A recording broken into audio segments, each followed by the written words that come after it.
Hey guys, so episode 6 of Dragon Ball Daima is now done airing. We can go ahead and start talking about some plot and my thoughts on the episode so far. So obviously, again, spoilers, full spoilers, click off the video if you don't want to be spoiled, etc, etc, etc. This is my favorite episode so far, easily. So episode 4 I thought was really good. That was probably my favorite episode up until this point, but this one is easily the best episode so far. We get our first real fight in this episode. We get like an actual fight. It's not like Goku fighting, a power level of 20 like police officer. Like it's Goku versus Glorio. That's the fight in this episode here. So we'll sort of go through quickly the synopsis that I have. I have a bunch of notes again for the episode, and then I'll give my thoughts as we go through it. And we also do, of course, have some images of the episode here, courtesy of Hype. So we can take a look at some of those as we talk about what happens. So the episode starts, you guys remember last week's episode ended with their ship crashing. So it's actually kind of interesting because the ship crashes, but the ship doesn't get destroyed. So this ship is made of some very strong material because they actually end up using the ship later on in the episode, but the ship crashes and they say it's because Ponzi brought too many like luggage items on board. So the ship crashes. This is a pretty funny episode too. There's a lot of humor in this. So the ship crashes, and immediately they get out of the ship, and Goku's like, I gotta take a number 2. Like, immediately. And then he also gets Glorio's name wrong again. And Glorio's like, at this point, you're doing this on purpose. At this point, you're just getting my name wrong on purpose. And he's like, just try once to say my name correctly, and then he does it. And then, of course, later on in the episode, he does it wrong again. So Goku, Ponzi, of course, in her, like 50 pieces of luggage, she has toilet paper, so... Goku is kind of like out of the picture for like a few minutes, obviously taking care of what he needs to. And what happens is so the ship is coming and they notice it's a ship of like the royal police. So the same police force that Goku basically beat up in episode 4 with when they first met Ponzi. So they land and they get out and they're sort of interrogating the Supreme Kai, Glorio, and Ponzi. And so Supreme Kai is from the second demon realm, Glorio's from the first demon realm, and Ponzi's from the third demon realm. So they're like, why are there different denizens of the demon realm? Like, why are there so many different denizens of each demon realm here? It's kind of suspicious. And so what happens is they ask Ponzi which demon realm she's from, and she shows her neck, which she's wearing like some red necklace. And actually the next episode is called Necklace. I don't know, it's called Kubiwa, which is literally like neck ring is what it translates to, but that's obviously in reference to what necklace she's wearing. So I assume that's going to have some sort of symbolic meaning or whatever in the next episode. Probably means she's from the third demon realm. I would imagine that's what that means, but we'll see. So yeah, they're like, if you ever see a boy with a red staff, please let us know because we're searching for him. So obviously Goku at this point is I guess just a wanted person, like a fugitive almost, I would say. So that happens. And then so they again, for some reason their ship was not destroyed when it crashed, so they're able to actually get back on the ship and head away. So Goku comes back after the police force is gone, and are like, oh, you're so lucky that they they didn't see you. And Supreme Kai asks, like, can you change your hairstyle? And then he's like, no. He's like, I can't. It's always been like this. So that was pretty funny. So they get back into the ship, and what they're doing is they're essentially looking for a cave to take shelter in for the night. They also do mention, Ponzi mentions that the third demon realm has two suns. So I thought it was interesting. But they're looking for a cave to take shelter in for the night. And they start talking a little bit about the history of the Gurindojin, which if you guys remember what I don't know what the English dub calls it, but Gurindojin is like the type of being that Supreme Kai technically is. Supreme Kai says that he's actually, well, Goku is explaining to Ponzi that Supreme Kai actually is considered to be essentially a god or a deity outside of the demon realm. And then Ponzi's like, oh, well, you're doing well for yourself after you escape the demon realm. So we'll see what that ends up meaning later if she gets out of the demon realm. Probably at the end of the series, we'll probably see her and Glorio probably become part of the main cast, like sort of how like Beerus and Whis did, but we'll see. So Supreme Kai actually says that this ties all the way back to, I think it's the Daizenshu that talks about this, and we're talking like decades ago when Toriyama first laid this idea out. But Supreme Kai is born from a tree, the Gurindo tree, which is why it's called the Gurindo Jin, the Gurindo person, I guess is the best way to say that. So him and his siblings, Degasu and Dr. Arinsu, are also created by this tree. And then Goku's like, oh, so I guess you're kind of just like a plant then. So this is actually the image here. This right here. Yeah, Supreme Kai's birth, exactly. This is what they show. If I can zoom in here. So I guess this is Supreme Kai being born from the tree, and I guess this is the tree here. This doesn't necessarily need to be Elder Kai, but he also says, Goku says like, oh, so all the, Kibito and Elder Kai are also your siblings. And Goku says no, because there's 5 Gurindo trees. So I guess if you're not born from the same tree, you're not considered to be a sibling. So that's interesting. And then this image is, I guess, literal baby Supreme Kai, I guess. So yeah, then they finish talking. Let me just confer to my notes here in case I'm missing any details here.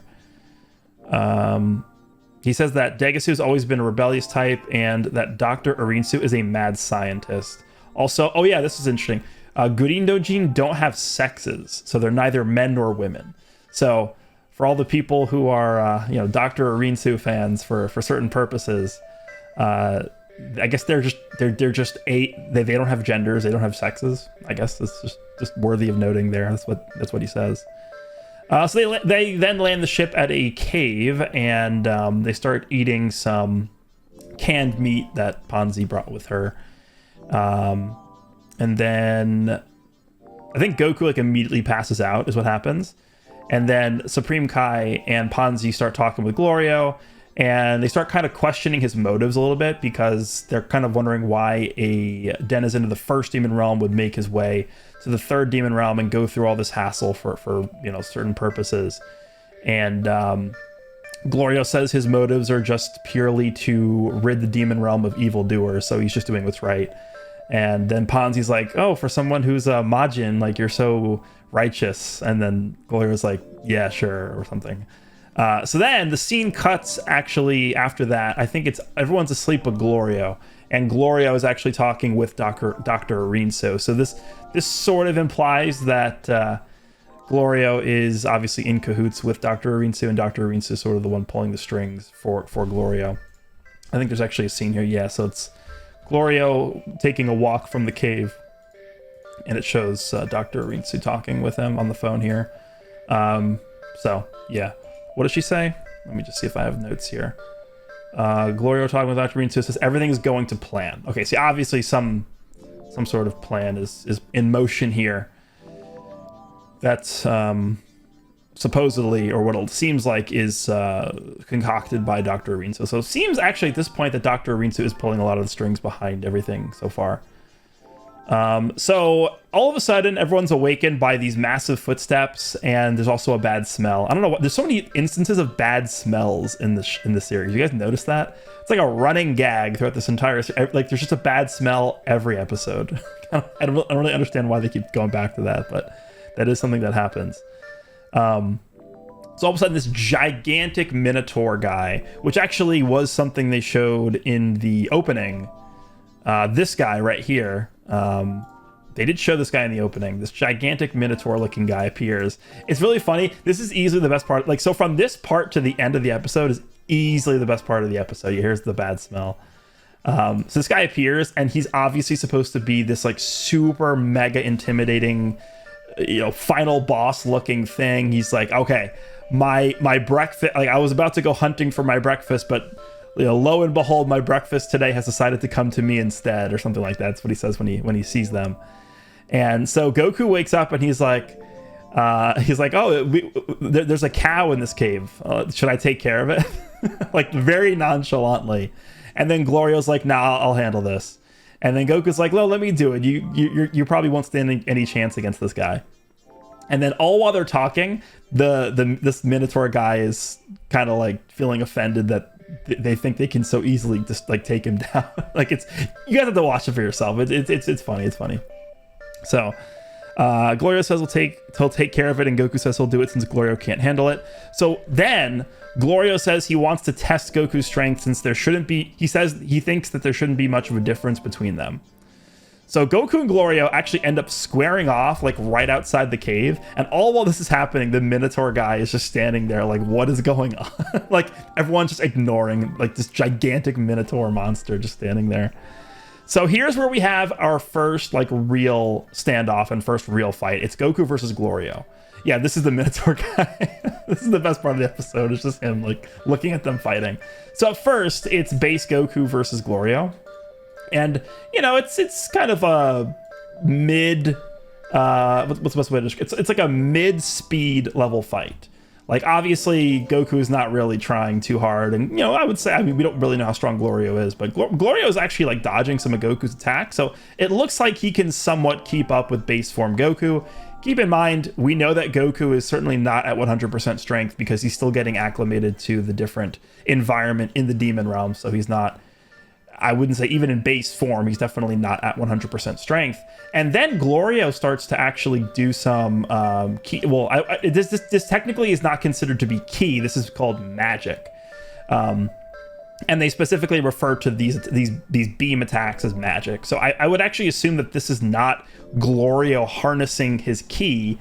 It's Glorio using magic. And we can also, if I remember a few episodes ago, it might have been episode 3, I think, when they first arrived at the demon realm, and you know, Glorio was like, tell us to Goku, like, how did you know the enemy was going to pop out from behind the rock? And Goku's like, oh, I sensed his ki. And so it seemed to me at that time that Glorio didn't really know what ki was. So it wouldn't really make sense if he was able to harness his own ki. So this is actually referred to as magic, which seems to me like to be an entirely different form of generating like energy, essentially. So Glorio demonstrates that he's able to, I guess, generate almost lightning. I mean, the name of the episode is Lightning. I guess this is what it's referring to. It's sort of like a lightning magic, like probably a reference to Star Wars, I would imagine. And then Ponzi's like, I've never seen magic like this before. So obviously Glorio seems to be some kind of special power wielding character here. So Goku, let me just refer to my notes. I don't want to jump ahead here. This is a really, really good fight. So they square off. Supreme Kai wants Goku to really test Glorio's strength because he wants to make sure that Glorio isn't hiding some, like, I guess, immense strength. Remember, Supreme Kai has been very, very suspicious of Glorio this entire time. So I think he just wants to make sure that, you know, they're not maybe potentially in over their heads against somebody who's hiding some immense strength. So he's like, you know, Goku actually test how strong this guy is. So, you know, Goku still in base form goes and really hits him with a really hard punch. So they have a picture of this. No, he goes straight to Super Saiyan. So he hits Glorio with a really hard punch and sends him flying all the way back into a rock. I think there's no reason for Goku to go Super Saiyan against Glorio. I think based off of what we saw in this episode, it does look like if Goku actually like tried as base, he probably could take Glorio out in base form, because he punches him once and he sends him flying all the way back into a rock. It was a hard hit. So Glorio is, you know, sort of stunned for a second there, and then he starts powering up a really powerful magic blast. And then at that point, Goku does decide to transform into Super Saiyan. And this scene actually does look very good. Let me pull up each of these images because this is not the standard, you know, Goku turns Super Saiyan in 2 seconds. Like, this is actually like an actual animated sequence of him, you know, powering up and going yellow hair. It's like flashing on and off. And then he goes Super Saiyan. And then this is, you know, I would say the first real appearance of Super Saiyan. And we saw it in episode 4. Or no, I think it was actually last week, episode 5. We saw him go Super Saiyan for a split second. It was super quick. It was only like a flash of it. And so obviously at this point, Glorio and Ponzi are both very surprised. They have no idea what this is. And Supreme Kai is like, yeah, you haven't seen anything yet. It's basically what he says. So Goku goes Super Saiyan. And Glorio is, at that point, ready to fire his charged up beam of lightning attack at Goku. And this is actually the attack that we see in the opening. I think there's a point in the opening, maybe it wasn't an opening, maybe it was a trailer before the series dropped. There was a sequence where we see Goku as Super Saiyan going like this and like canceling out like a blast. And that's what this is. This is Glorio shooting his beam. Goku just outstretches his hand and just very effortlessly cancels out the blast. And then almost immediately is able to get behind Glorio before he can even react, puts his hand on his back and just says, that's the end of the fight. So Glorio immediately concedes. Yeah, this is him being just bewildered at the fact that Goku could cancel that out with just one finger, essentially. And then him looking behind him to see Goku basically doing this and saying that the fight's over. And then he's like, what was that? And he goes, that's called Super Saiyan. So we now have established how strong Goku is in reference to Glorio, and I think now Glorio knows that there's no way that he can match up with Goku. So, and then after all that happens, Goku turns to the Minotaur guy who is still watching everything. He turns to the Minotaur guy and he's like, all right, you ready to fight now? And he's like, actually, I forgot I have other things to do today. He just goes like running back into the cave. So the whole gag with this Minotaur guy was pretty funny, I thought. All right, and then the final part of the episode is it cuts back to Kami's lookout, and Bulma finishes actually repairing and preparing, I guess, the ship that they retrieved from the realm of the Kais to go and take off to head into the demon realm. So Vegeta, Vegito, Kibito, and Piccolo all board the ship, and they're about to take off. They actually do lift off for a little bit. They're like hovering above the ground, ready to, blast off. And then all of a sudden, this red alarm starts flashing, and the ship sort of crashes back down and I guess powers off. And that's the end of the episode. So we still have not seen really anything from Piccolo, Vegeta, and Kibito. So they're still trying to figure out a way to get into the demon realm. I mean, we know at this point that one, I forget the name of the character, but the king of the third demon realm last episode sent like that. Like, I don't know. I'm just going to keep referring to him as the Yardrat looking guy. That he sent the Yardrat looking guy out to get them, because we know that even if they went in their own ship, they don't know the password to give to Warp to get into the demon realm. So I assume what's going to happen is next episode that Yardrat guy will appear sort of like near Kami's lookout. He'll pick them up. And because I think we already know that Bulma is also going to be going as well. So he'll probably say, we got room for one more person to join or something like that, or Bulma will be dragged in somehow. So I think next episode probably is when we'll see that guy appear, pick them up, and head to the demon realm. So next episode 7, we should finally, I think, see the entire crew assembled and, reconvening in the demon realm. And I think we got some images here showing, yeah, here we go. And this is episode 7 preview, actually. There's Vegeta, I think he's lifting some weights, just getting ready. There's Bulma finishing the ship. And then this is Bulma looking at the ship, I guess, crashing back down for some reason. So, and that was the end of the episode. So overall, I think this was the best episode so far. There was really good action. The fight scene, I think, was really well done. If we see, this was, I would consider this to be the first real fight scene. I mean, we did see some scuffles with Goku versus like the bar fight. We saw Goku versus the Royal Police 2 episodes ago. But this was the first real like one-on-one actual fight. And I think, again, I wouldn't really consider this to be like a high stakes fight, but this was a real fight. I think if this is an omen of things to come for the real high stakes fights, where like Goku goes Super Saiyan 3 versus one of the Tamagami or something like that, like we could really see some crazy animation, I think, in the series here. So I'm very excited about that. Next episode, like I said, is called Kubiwa, which is right here, which again is referring to this Ponzi's red necklace thing here, which again, what they did was, so the Royal Police showed up and they had a staff, like this white ball at the end of the staff. They actually used it to scan that red necklace. So again, my theory is that that's, I think, just some kind of representation that they're a denizen of the third demon realm and they're under, some kind of like servant master relationship with Goma, everyone in the third demon, or something like that. I don't know. That's my guess, but that's apparently going to play a pretty big role in the next episode because that's the title of the next episode. We have Goku. I don't even know what's happened here, but there he is. We have whatever this is. I don't know. This looks like the first town they were in. I'm not sure what this is. I actually don't know what this is, but this will be in the next episode, so we'll have to wait and see what that ends up being. But this is my favorite episode so far. The fight scene was really good. It was really funny. There was some pretty humorous parts of this episode, so overall pretty good. Next week we'll head into episode 7. Let me know what you guys think when you're able to see this. Let me know what you think. Are you excited for the next episode? Hope you guys enjoyed this review, and I'll see you in the next one.